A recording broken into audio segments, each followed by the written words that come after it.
Okay, it says I'm streaming live. I can never tell. As I said earlier, it's Dr. Ginny here, and I'm the Slender Happy Body Coach. I'm coming in here because so many of my clients have been, and I have been having this discussion. I work with really intelligent, educated, successful, really cool women, generally in their 40s and 50s and 60s.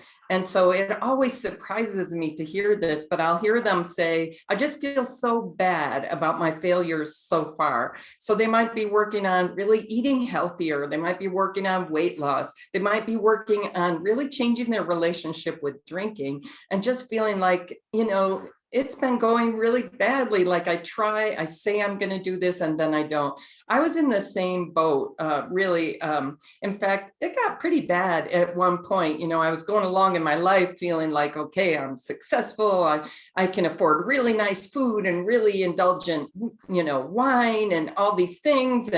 And so I was just working my guts out, foregoing vacations, foregoing all kinds of things, saying, later, I'll live my healthy, active life later. I had this image that I was going to be in my 80s, maybe my 90s, hiking in the mountains. And then I kind of look at my life at age 55, working as a nonprofit executive director, just stressed and killing myself and postponing, kind of a happy, full life until later. And I have a moment that really causes me to look around and say, you know what, your future does not look like you're telling yourself, because already at 55, I was 60 pounds overweight. I couldn't walk for 10 minutes for fun and relaxation anymore, which was this huge kind of devastating loss to me. And so I really didn't have this bright future that I was looking forward to. And I had a couple of wake-up calls. One is that year I went to the doctor, had my annual physical, and found out I was pre-diabetic. And I knew that's serious. And when I Googled it, Google told me, theoretically, you can change this with your eating, but most people end up with diabetes. It gets worse and worse and worse. And that's not small. And then the other thing that was kind of a wake-up call for me is I left my nonprofit executive director job and I started working as a psychologist in nursing homes. And that was a shocker because I envisioned this is going to be a whole lot of really old people.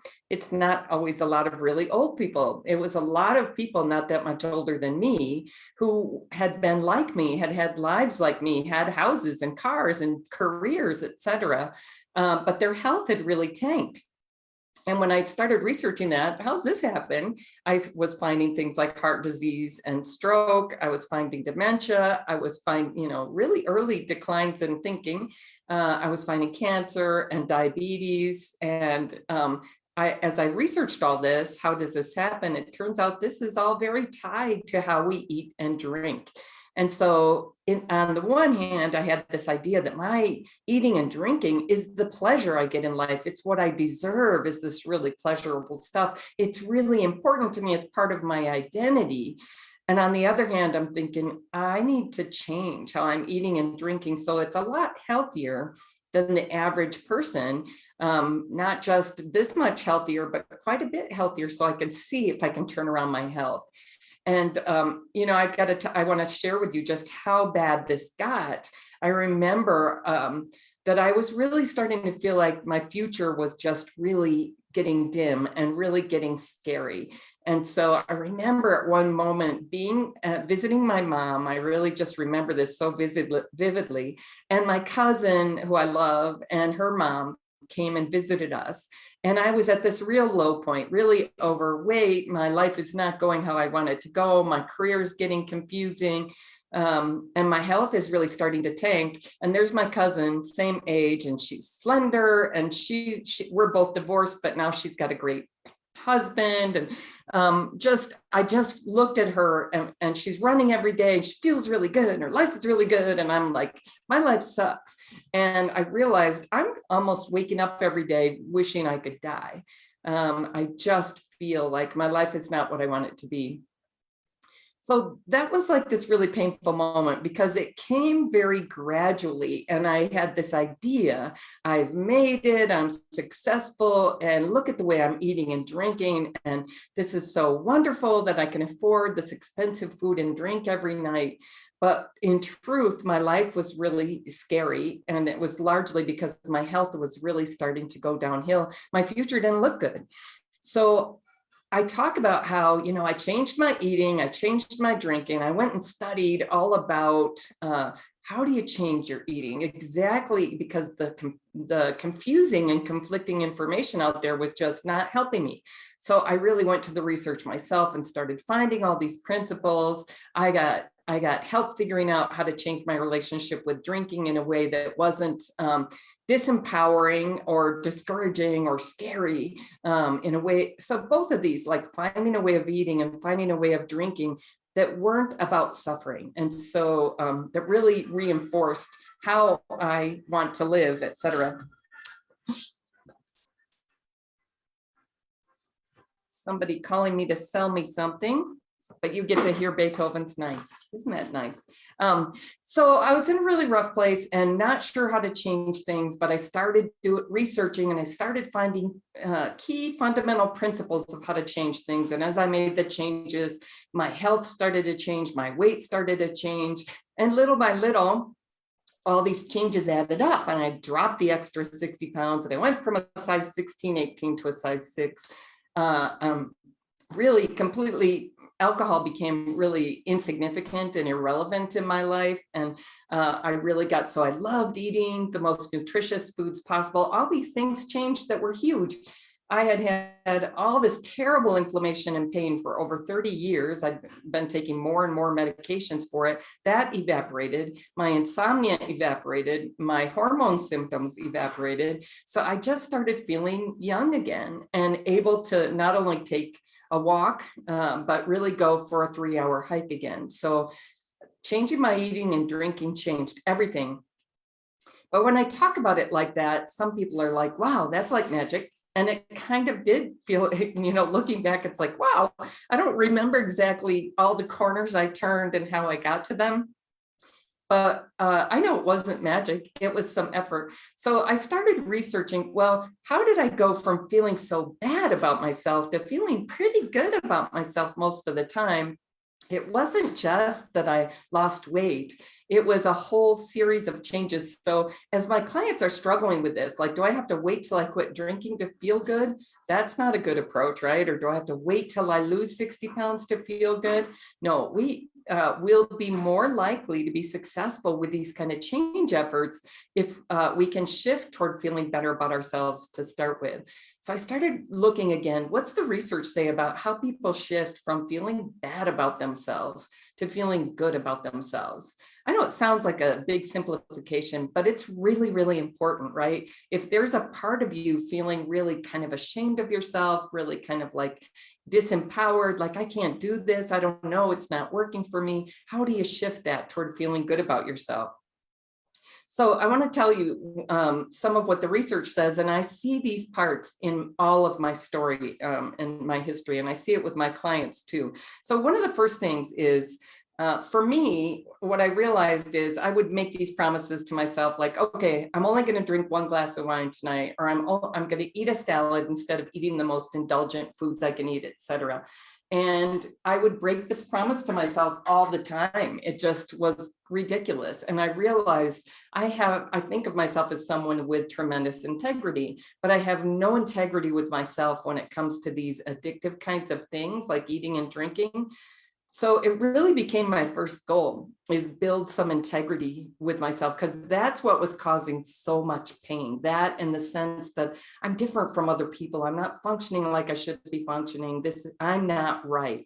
So really rebuilding trust in myself, starting to keep promises to myself. And I found that even starting small, if I don't know yet how to change my relationship with drinking, I'm not going to make that I don't trust myself until I change all that. I'm going to start small with things like, okay, I'm just going to organize this bookshelf for the next 20 minutes. And when I'm done with that, I'll know I kept that promise to myself. So rebuilding trust and integrity in myself was about just taking on little projects and having some success with them. Sometimes taking on a big project, something I was procrastinating, and just making sure, okay, 2 hours tomorrow, I'm working on this. 1 hour the day after that, 3 hours the day after that. I'm just going to work on this every day for a little while until I get it done. All of those things help me start to feel more confidence in my ability to keep my own promises to myself. You guys imagine that, how that could really help you. I'm not in a place where I can see your comments, so don't know if anyone's there. But maybe some people will be watching this now and some people will watch it later. And then, so regaining trust and integrity with myself was one of the first things for really starting to feel good about myself again. Another was regaining a sense of meaning and purpose and place in life.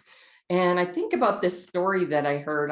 You might have heard this story about about this kind of conference among doctors, and there were these Cambodian doctors and these US doctors talking about, or maybe UK doctors, anyway, talking about depression in their community and how they treat that, and talking about antidepressants. And the Cambodian doctors were saying, what's depression? What are antidepressants? So they described depression, and the doctors said, oh yeah, we had a patient like that once.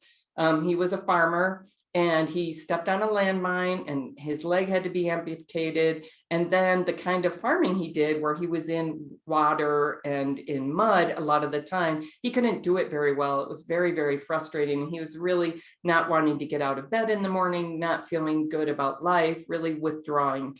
And so we got together, listened to him very carefully, and decided we would give him a cow. So they gave him a cow and he started being a milk farmer. And then he was able to do that without all the difficulty he'd had doing the other kind of farming. And so his depression completely lifted. So to them, that's what an antidepressant was. So if we're depressed, if we're feeling down on ourselves, like looking for, do I need more sense of meaning and purpose and place in life? A lot of my clients who are retired or whose children are moving away are struggling with this. Like, I don't know exactly where to find that anymore. And so that can become a project. Well, I need to find it. Human beings need that. I need to find what is something that gives me a sense of meaning and purpose and place in life. Think of my mom after she retired, and really it was taking care of her property, taking care of her home, and doing things with her friends and planning trips. And it was, it was kind of just staying really busy, doing interesting things.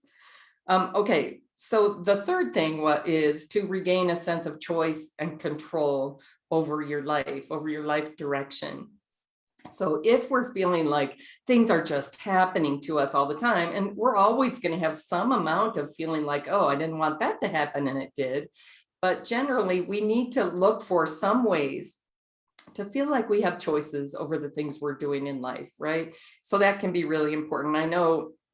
I think about that time in my life where I was feeling just such a mess and feeling so bad about myself. And I remember that I was sounding like a victim, and that I was repelling my closest friends. They were pulling away from me, and I was feeling like, wait, I really need you right now. I know this is ugly, but stay with me. And, they were not exactly abandoning me, but I could tell they were kind of repulsed by me. So that was something that I really wanted to work to change. I do not like to hear myself sound like a victim. It's definitely a sign when my friends are pulling away from me like that. So finding a way again to feel like I have some choice and control, I have agency in my own life. I really started committing to my health and happiness, even though I had for a long time told myself, I don't know what I should be eating. I don't know exactly how this works. Obviously, nothing works. I had to change that and say, no, you're going to figure out what works for eating for your health, and you're going to fight for it. You're going to fight to find ways to truly enjoy what makes your body really healthy and happy. That mindset shift and the behaviors and habits that went with that completely transformed my life. Okay, so rebuild trust and integrity with yourself, regain a sense of mission and purpose and place in life, regain a sense of choice and control in life. You can see how all these would help you feel good about yourself again. And another is connecting to something larger. So whether it's God or the universe, your spirituality, time in nature, we do need to feel a sense of connection to something larger. And a sense of connection to other people. I just heard the statistic this week that 39% of Americans feel like they're not close to anybody. So we're at a really unique time in human history where we've become more and more separate from each other. And it's really detrimental. We don't know how to live like that. We're wired for connection. So it's really important if you're feeling yourself really disconnected, find a few things you can do to start rebuilding connections. I know during the pandemic, one of the things I did, I was worried about it because I already was feeling a little bit disconnected from some of that time before. One of my best friends moved to Japan. I moved to Mexico. You know, it's like we've just gotten even farther from each other, but I need those connections. So I made a list of something like 35 people that either I would like to talk to, or I think they would really be glad to hear from me. I just kept going and going, brainstorming, right? And just committed to call at least one or two of these people every week. I thought every day would be good, but I couldn't pull that off in my schedule. But really getting committed to taking regular action to have my connection to others. There's a really great video about alcohol and other addictions called, it's a TED Talk, Everything You Think You Know About Addiction Is Wrong by Johann Hari. Really good, really helped me change my mind on that, like on the idea of if you kind of are mean to people about their drinking, that'll make them stop, that'll make them want the connection back. It actually backfires. So his proposal is that instead of calling that addiction, we should maybe call it bonding, because humans are absolutely wired for bonding. And when we don't have enough bonding with other people in our lives, we're more at risk of bonding with a substance like a drug or, you know, the other things, pornography people get addicted to, or alcohol, or video games, etc. We need to bond, and we'll bond with other things if we're not bonding enough with people. So bonding with people, feeling like there are people I'm close to, there are people I love, I know who I'll call when I need something. I have a certain amount of contact with people every week and share what's going on in my life and hear what's going on in theirs. And I know there's people who love me. All that stuff is really, really important for feeling good about ourselves, right? So I'd love to hear from you if there's a part of this that really stands out to you, like this is something I need to do more of to feel better about myself, because feeling good about ourselves is part of what gives us the hope and the energy for making the changes in our lives that will really make things better. Like my changing my eating and my drinking, my weight and my health has completely, you know, it's given me like 20 years of life back. I feel so much more alive. It's massive. It's a huge transformation in my life. So if you're looking for something like that, and that's why you're checking out Slender for Good, then I hope you will look at how can I make sure I feel good enough, hopeful enough, encouraged enough to take the actions that it takes to get those results. Because either we're choosing to stay in the position we're in, or we're choosing change.